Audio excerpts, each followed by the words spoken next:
Muito bem, irmãos, nós vamos neste momento abrir as nossas Bíblias. João capítulo 17, nós vamos ler esse texto. A gente vai ler do versículo 20 até o versículo 24, tá bom? Lá do Evangelho de João. Diz assim a palavra do Senhor: Não rogo somente por estes, mas também por aqueles que vierem a crer em mim por intermédio da sua palavra, a fim de que sejam um. E como és tu, ó Pai, em mim e eu em ti, também sejam eles em nós, para que o mundo creia que tu me enviaste. Eu lhes tenho transmitido a glória que me tens dado, para que sejam um, como nós o somos, eu neles e tu em mim, a fim de que sejam aperfeiçoados na unidade, para que o mundo conheça que tu me enviaste e que os amaste, como também amaste a mim. Pai, a minha vontade é que onde eu estou estejam também comigo os que me deste, para que vejam a minha glória que me conferiste, porque me amaste antes da fundação do mundo. Amém? Queria pensar um pouquinho hoje com vocês a respeito desse tema da unidade, que foi o pedido que Jesus fez aqui nesse texto. Ele pediu para que a igreja fosse unida. E é interessante que Jesus ele fez uma base para o pedido dele. Por que ele está pedindo isso? A gente tem vários motivos, mas o principal motivo que o próprio Jesus coloca nesse texto é para que o mundo creia que tu me enviaste. E eu achei interessante essa consequência da unidade. A igreja tem que ser unida para que o mundo creia que Deus enviou Jesus ao mundo. Jesus está pressupondo que o mundo não acredita que Deus tenha enviado Jesus ao mundo. O mundo vai pensar que acredita, o mundo vai dizer que acredita, vai fazer algumas comemorações do tipo do Natal, da Páscoa, né? Que são épocas muito boas, onde as pessoas compram bastante. Então é uma época muito comercial. Mas dizer que o mundo realmente acredita que Jesus foi enviado por Deus, que o mundo acredita que Jesus é realmente o Filho de Deus, o mundo não acredita. Porque se o mundo acreditasse, eles tomariam atitudes diferentes. Se o mundo realmente pensasse que aquele homem que estava vivendo entre nós era o próprio Deus encarnado, eu acho que a primeira coisa que o mundo faria era parar tudo e vamos ver o que esse homem tem para dizer. Porque se Deus disse algo, e se Deus andou entre nós, se Ele realmente fez isso, se o Criador do universo esteve aqui, então é urgente que eu me volte para Ele e preciso saber o que foi que Ele disse. E é o que na verdade ninguém faz. O mundo não acredita, vamos falar bem francamente, o mundo não crê em Jesus. O mundo tem uma fé genérica, digamos assim, mas o mundo nunca foi confrontado com essa fé. E a fé que as pessoas têm em Jesus nunca foi o suficiente para transformar as suas vidas em dependentes de Jesus. Agora, Jesus fala que se a igreja for unida, o mundo vai acreditar. E eu achei engraçado, achei até estranho isso, não é? Como é que quer dizer que se a igreja for unida, o mundo vai acreditar? Eu achava que para que o mundo acreditasse, a gente tinha que fazer outras coisas, tipo fazer milagre. Porque se eu fizer milagre, o mundo vai acreditar, não vai ou não?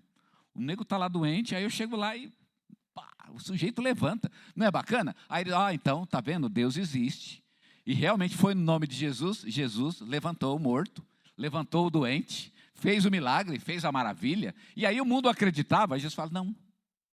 É interessante que o próprio Jesus fez essas coisas e nem por isso as pessoas acreditaram nele.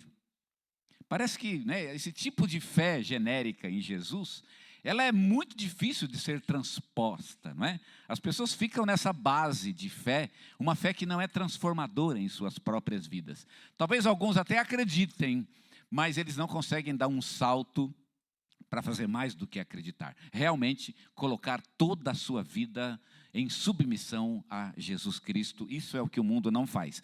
Mas Jesus está dizendo aqui, se a igreja for unida, o mundo vai acreditar. Eu me perguntei por quê. Por que será? O que tem a ver uma coisa com a outra?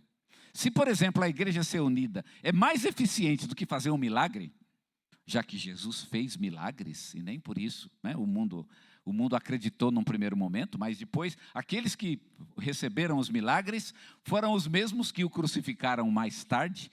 Então, o que tem a ver a união da igreja com o fato de que o mundo vai crer em Jesus Cristo? Primeiramente, e aqui talvez seja a questão mais importante desse texto, o mundo vai crer em Jesus se a igreja for unida, porque unidade é uma característica de Deus. E esse aqui é o principal argumento de Jesus. Deus é unido. Deus é unido. E como Deus é unido, se a igreja for unida, ela vai mostrar na sua membresia, na sua comunhão, na sua unidade, uma coisa que pertence a Deus, uma coisa que é típica de Deus, é típico dele. Nós gostamos de falar, por exemplo, da trindade, e alguns até gostam de usar, e de fato está bem certo, usar o termo triunidade, que são duas palavras diferentes, né? Trindade e triunidade. Triunidade significa que aqueles três convivem como um só, que é uma expressão que a gente usa muito, todo mundo conhece essa ideia, essa doutrina. E, na verdade, o fato da trindade ser um só e ser unida, significa, então, que essa é uma característica essencial do próprio Deus. Deus é unido em si mesmo. Jesus disse isso aqui no texto, quando ele disse aqui no versículo 20, não rogo somente por esses, mas também por todos os que vierem a crer em mim por intermédio da sua palavra, a fim de que sejam um, e como és tu, ó Pai, em mim e eu em ti, sejam eles também em nós, para que o mundo creia que tu me enviaste. Jesus usa como base e como modelo a própria união que ele tem com Deus. Que eles sejam unidos do jeito que nós somos unidos. Falar que Deus é unido com Jesus é meio temerário, na verdade, né? É meio perigoso.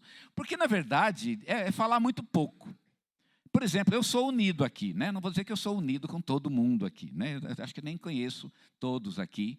Algumas pessoas eu ainda não conheço muito bem, mas eu estou disposto a ser bem unido com vocês. Mas quando eu falo de ser unido, é ser unido mesmo. A gente se encontra aqui de vez em quando, não é verdade? A gente tem um relacionamento de amizade. Não é isso que estamos falando quando falamos da união de Deus e de Jesus. Quando falamos da união de Deus e Jesus, nós falamos de uma união essencial. Eles se unem não no sentido de que eles se encontram de vez em quando, ou no sentido de que eles se entendem. Claro que eles se entendem, e claro que eles se encontram, mas o que está em jogo aqui é que eles são de fato um mesmo. Eles se mesclam em um único ser. Eles se juntam, né? Embora não sejam uma pessoa, eles sejam pessoas diferentes, mas eles conseguem de fato se mesclar um com o outro. De modo que quando um pensa, o outro pensa. Quando um fala, o outro está falando. Não existe diferença entre eles, no sentido de que eles têm o mesmo propósito, a mesma vontade, o mesmo sentimento. Eles têm uma união perfeita. É muito mais do que concordarem um com o outro, né? Do que serem amigos, né? De fato são amigos um do outro, mas dizer que são amigos é falar muito pouco. De fato a trindade ela é perfeita em unidade. É na verdade a própria unidade. Se existe uma coisa que é unida é a própria trindade, e Jesus diz que quando a igreja é unida, ela revela Deus. Porque é isso que a igreja tem que fazer. A igreja tem que revelar Deus ao mundo. E como é que a gente revela Deus ao mundo? A melhor maneira de fazer isso é mostrando a essência do próprio Deus ao mundo. E a essência do próprio Deus é a união. Quando uma igreja não é unida, quando ela é desunida, ela faz o contrário de Deus. Ela opera de modo contrário ao próprio ser de Deus, à própria natureza de Deus. É como se o mundo olhasse para a igreja, e a igreja deveria expressar Deus, e o mundo visse na igreja o contrário de Deus. E o contrário de Deus é exatamente a desunião. Porque Jesus é assim, ele fala, como eu sou contigo, que eles sejam entre si, porque se eles o fizerem, o mundo vai acreditar que o Senhor me enviou. A igreja precisa ser unida, porque a unidade é a própria característica de Deus. E isso não vale apenas para a igreja, isso vale também para as famílias, por exemplo. As famílias precisam ser unidas, porque quando são unidas, elas mostram exatamente o que Deus é.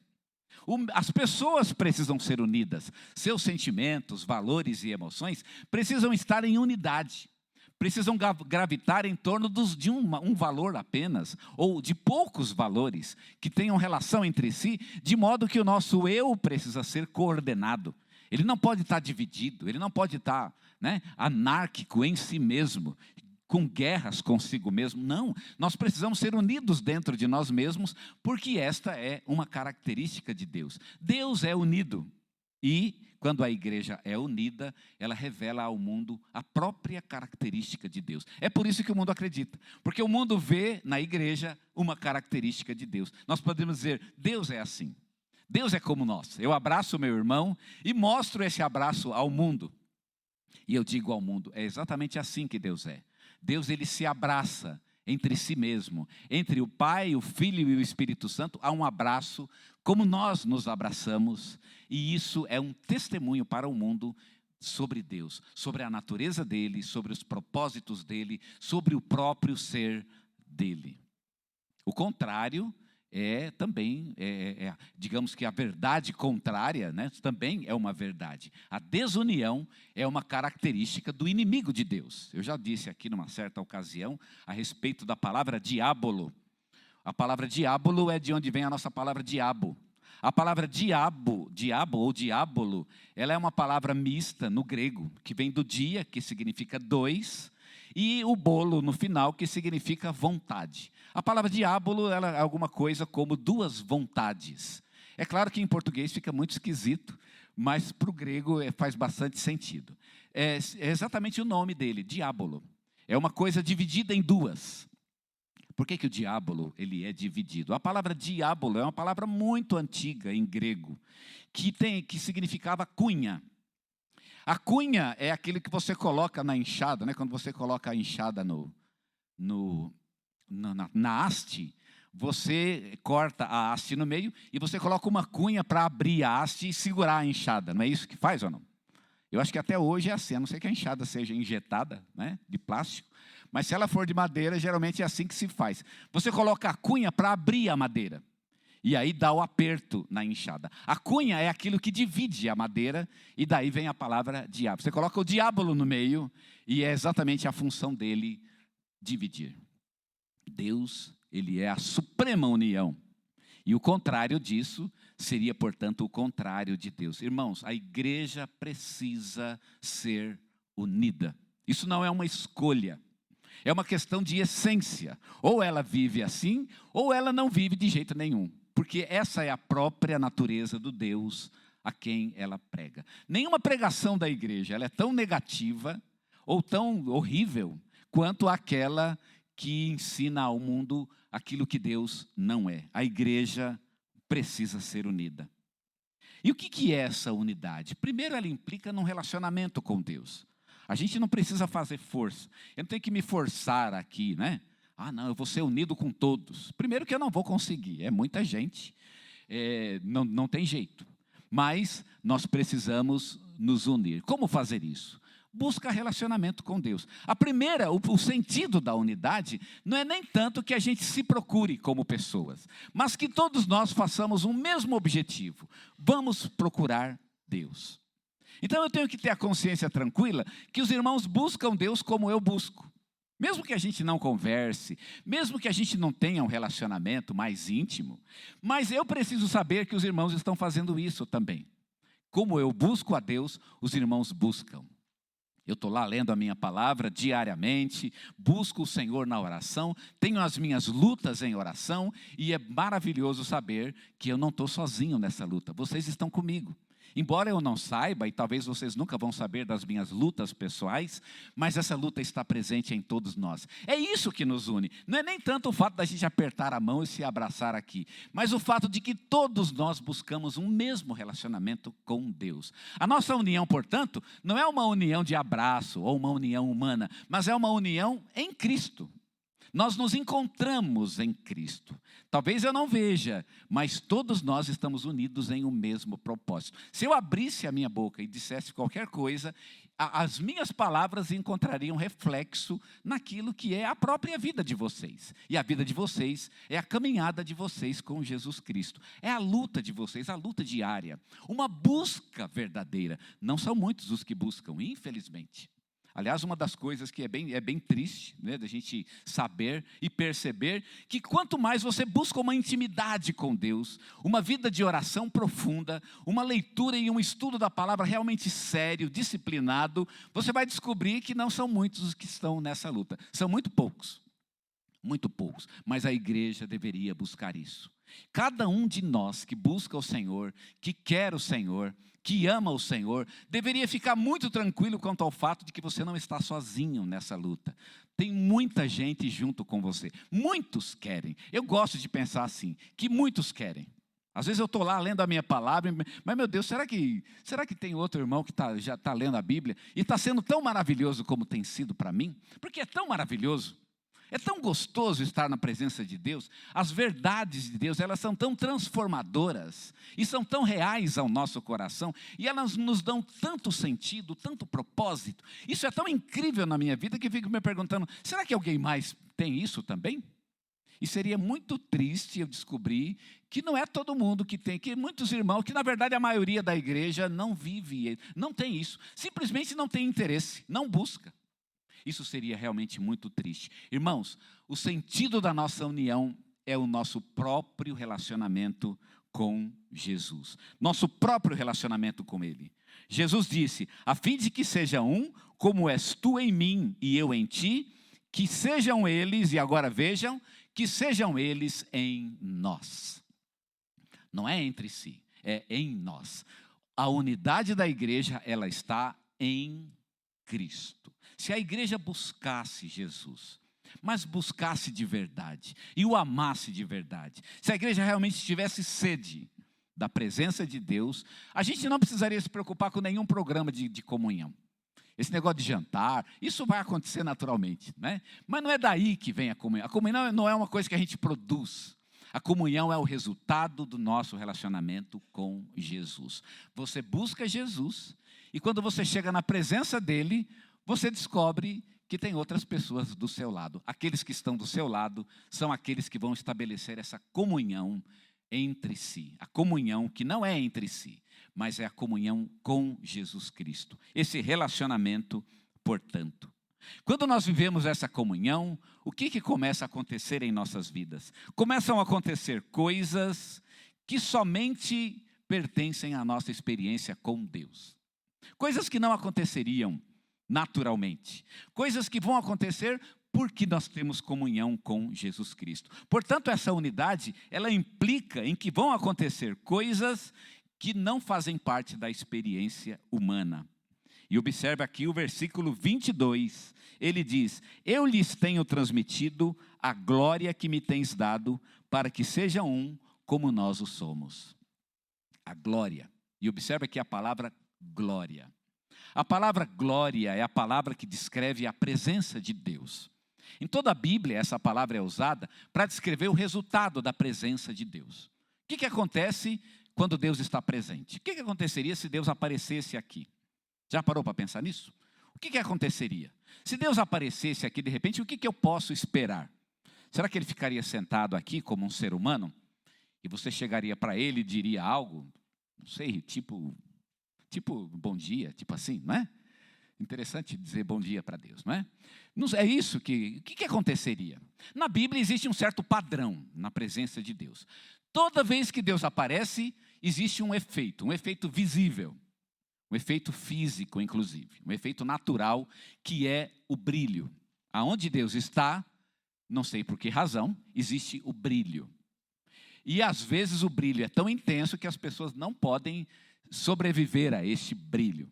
Por exemplo, Paulo ficou cego diante do brilho da presença de Deus. Quando Deus desceu no monte para entregar as tábuas da lei, diz que o monte ele começou a fumegar, o monte começou a pegar fogo, literalmente, e o monte ficou como brasa. Então são os efeitos visíveis da presença de Deus. Isso significa, e é chamado na Bíblia, de glória. Isso é glória. A palavra glória é muito difícil de ser traduzida. A própria palavra, a palavra doxa, ela é a mesma palavra que nós usamos para doutrina, por exemplo. É bem complicado pensar assim. Mas é por isso que é melhor falar, glória é o efeito visível da presença de Deus. Olha o que Jesus está dizendo. Se vocês forem um, vocês vão ganhar a minha glória. A igreja, ela é o efeito visível da presença de Deus neste mundo. Deus nunca apareceu para ninguém. Lá na primeira carta, João disse isso. Ninguém jamais viu a Deus. E como é que o mundo vai ver Deus? Como? O mundo não vai poder ver Deus. O mundo nunca vai ver Deus. Mas pode ver. Sabe como? Se a igreja manifestá-lo ao mundo. E como é que a igreja manifesta Deus ao mundo? Sendo unida. Quando a igreja é unida, a glória de Deus se manifesta nesse mundo. É como se o mundo virasse um grande templo. E aí a igreja irradiasse a glória de Deus. Eu acho muito bonita a nossa arte. porque ela tem um foco, né? A nossa arte, ela tem primeiro a cortina. A gente está no mês da cortina hoje. E por causa do tabernáculo, eu já falei sobre isso, e o santuário, e a cortina tinha a ver com o santuário. O nosso tema aqui é a cortina e o santuário. E pode ver que por trás da cortina vem uma luz. E era isso mesmo que acontecia no Antigo Testamento. A luz da presença de Deus. E vejam que ela irradia lá da nossa igrejinha há 96 anos atrás. Talvez um pouquinho menos, né? Que quando começou, acho que ainda não tinha aquele templo. Mas, irmãos, ali está. A luz irradia da igreja. E é exatamente isso. A glória de Deus irradia da igreja.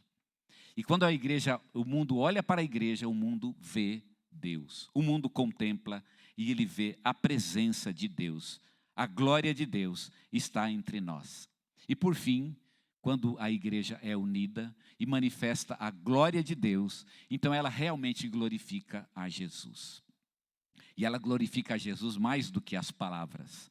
Jesus disse no versículo 24: Pai, a minha vontade é que onde eu estou estejam também comigo os que me deste, para que vejam a minha glória, que me conferiste, porque me amaste antes da fundação do mundo. A igreja vê a glória de Cristo. Não apenas ela irradia a glória de Cristo, mas ela própria vê a glória de Cristo. E em que sentido? No sentido de que ela própria glorifica a Cristo. A igreja glorifica a Cristo na união, na unidade, mais do que nas palavras, mais do que no louvor. É muito bom a gente louvar e nós vamos fazer isso o resto da vida, não é? Nós não dispensamos de forma alguma a nossa música e o nosso louvor, porque primeiro de tudo é uma delícia, não é? Mas também glorifica a Deus. Mas sabe o que glorifica a Deus mais do que o nosso cântico? Mais do que o nosso louvor, mais do que a nossa palavra, é a nossa unidade. Talvez a unidade seja aquilo que mais glorifica a Deus, porque é o resultado do amor que o Espírito Santo coloca em nossos corações. Essa é a verdadeira glorificação que Deus quer de nós. Não precisa falar. Tem mulher que gosta que o homem fale, né? Ah, tem que falar que ama, não pode mostrar, tem que falar. Às vezes o cara, coitado, ele diz, né? Eu estava falando com a minha esposa sobre esse negócio da linguagem, bastante interessante isso, né? O cara pode morrer, o desgraçado ainda morreu, mas nunca falou, né? E às vezes morreu por ela, inclusive, morreu de amor, sem falar que amava. Não sei se isso é bom, se isso é ruim. Bem, vou falar aqui da parte de Deus, né? O casamento já foi no mês passado. Irmãos, vamos falando aqui da parte de Deus. Deus, ele não está tão preocupado aqui com as palavras, ele está preocupado com o teu coração, com a tua atitude. E sabe qual é a principal atitude que nós aprendemos hoje? De que você busque seu irmão em amor. Que você seja unido. Não divida, una. E que essa união comece no seu próprio coração. É uma obra de Deus em sua vida. Deus, ele colocou na gente uma espécie de imã que nos atrai um ao outro, e esse imã é o Espírito Santo que habita em nós, resultado vivo da presença do Cristo que habita no coração da igreja. Eu quero que você abaixe a cabeça e ore comigo. E quero que você agora se coloque diante do Senhor, para buscá-lo de fato, buscá-lo em unidade. Deus nos fez assim, nos fez unidos, e nós precisamos ser um em Jesus. Agora eu quero desafiar você, não tenta encontrar seu irmão. Claro que isso é maravilhoso e Deus vai tocar no teu coração. E se Ele está tocando hoje, claro que você deve fazê-lo. Mas se você quer fazer um propósito, o meu desafio nessa manhã, ao invés de você ir abraçar o teu irmão, procura Deus. É a Ele que você deve buscar. Busca-o na palavra. Viva uma vida de comunhão com Ele. Se você viver uma vida de comunhão com Deus, Ele vai encaminhá-lo para a comunhão com os seus irmãos. Ele vai colocar gente na tua frente. E aí você vai poder abrir o teu coração. E você vai poder abraçar essas pessoas, ouvi-las, ser ouvidos por ela, ajudá-las em suas dificuldades e necessidades. Então que Deus o abençoe nesse projeto. Busque Jesus. A unidade é nele. A unidade da igreja, ela não é feita entre si. Não, a unidade é em Cristo. Se não for Cristo, não há sentido nenhum na unidade. Você busca Ele. Você se dobra diante dEle. Você tem desejo dEle. você o ama. E o teu amor por Cristo, ele vai se manifestar em amor pelo teu irmão. Acredite nisso. É isso que une a igreja. A igreja não é clube. A igreja é o templo do Espírito Santo. Então é o Espírito que dá sentido à unidade da igreja. É nele que nós vamos encontrar essa unidade. Irmãos, isso tem que ser um trabalho de cada um de nós. É a minha responsabilidade. Como membro dessa igreja, cada vez que eu abro minha Bíblia, cada vez que eu oro, eu estou cumprindo a minha responsabilidade como membro dessa igreja. Antes de frequentar qualquer culto, antes de conversar com qualquer pessoa, de participar de qualquer evento, a minha primeira e maior responsabilidade é me unir a Cristo, estar com Ele, andar com Ele, ser um verdadeiro servo dEle neste mundo. Porque é em Cristo que nos encontramos, é em Cristo que está a nossa unidade. E se nós não nos encontrarmos em Cristo, nenhum evento que essa igreja faça será suficiente. Nenhum almoço, nenhuma programação de comunhão, nenhum abraço vai nos trazer a unidade que tanto sonhamos. É em Cristo que nos encontramos. Então é nele que devemos buscar a unidade como igreja. Jesus, a igreja está diante do Senhor.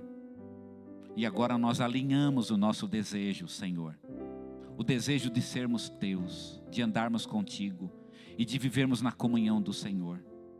Clamamos a ti, Senhor, faça-nos unidos, faça-nos um só coração, uma só mente, Senhor, um só propósito, que é nos unirmos a ti e fazermos a tua vontade neste mundo. Manifesta a tua glória nessa igreja, Senhor. E quando falamos de manifestar a tua glória, nós não estamos falando aqui, Senhor, de milagres. Isso é uma coisa que o Senhor há de fazer ou não dentro da tua soberania, dentro da tua vontade para a tua igreja. O Senhor vai nos conduzir aonde o Senhor quiser e nós estamos abertos para isso. Mas quando falamos de manifestar a tua glória, nós estamos pensando principalmente no fato de sermos uma igreja que se ama, Senhor. Uma igreja que deseja a unidade de uns para com os outros, que tem sede do amor dos irmãos, que tem sede dessa companhia santa e sagrada, que é a companhia da igreja unida ao redor da presença de Deus, todos desejando a mesma coisa, todos querendo o mesmo Deus, todos buscando a Deus, e quando o encontramos também aqueles que buscam a mesma coisa. Oh Deus, faça isso no coração da igreja, Senhor. Levanta uma igreja santa, Senhor, um santuário dedicado ao Senhor, como gostamos de cantar. E que façamos disso realmente, ó Pai, a nossa vida, o nosso coração, o nosso desejo. Que a igreja seja uma só, una, porque o Senhor é uno. Então que a igreja seja unida ao redor da presença do Senhor, viva para ti e viva por ti, e que teu nome seja glorificado. E aí quando o mundo entrar aqui na igreja, Senhor, quando as pessoas entrarem neste lugar, que elas sintam isso, tem algo diferente aqui, tem uma coisa que não existe em lugar nenhum neste mundo, tem mesmo, a glória de Jesus se manifestou em nós. Manifesta a tua glória, Senhor, manifesta a tua glória no teu povo, Senhor. Manifesta a glória que brilha neste lugar, ó Deus, que seja indiscutível, Senhor Deus. Que as pessoas olhem para nós e tenham inveja da glória que está em nós, porque é a glória de Cristo. Nós vamos poder olhar para elas com o olhar de Cristo e dizer: isso está disponível para todos vocês. Nós convidamos vocês para participar da glória de Cristo juntamente conosco. Ó Deus, manifesta a tua glória na tua igreja, é tua. Santifica, Senhor, a tua igreja para o Senhor, como já cantamos hoje, e essa de fato é a nossa oração. Levanta uma igreja que realmente seja santa para o Senhor, e que manifeste neste lugar, ó Pai, a glória bendita de Jesus Cristo, a glória transformadora, a glória curadora, Senhor, a glória renovadora, a glória que vai unir as pessoas consigo mesmas, vai unir famílias, vai unir, ó Pai, unidades sociais, e que vão mostrar de fato para o mundo a verdadeira natureza de Deus, o fato de que Deus é uno. Que façamos isso, ó Pai, e que como igreja possamos manifestar a tua glória ao mundo. Pedimos-te no nome santo, amado e poderoso do nosso Senhor Jesus. Amém, Senhor.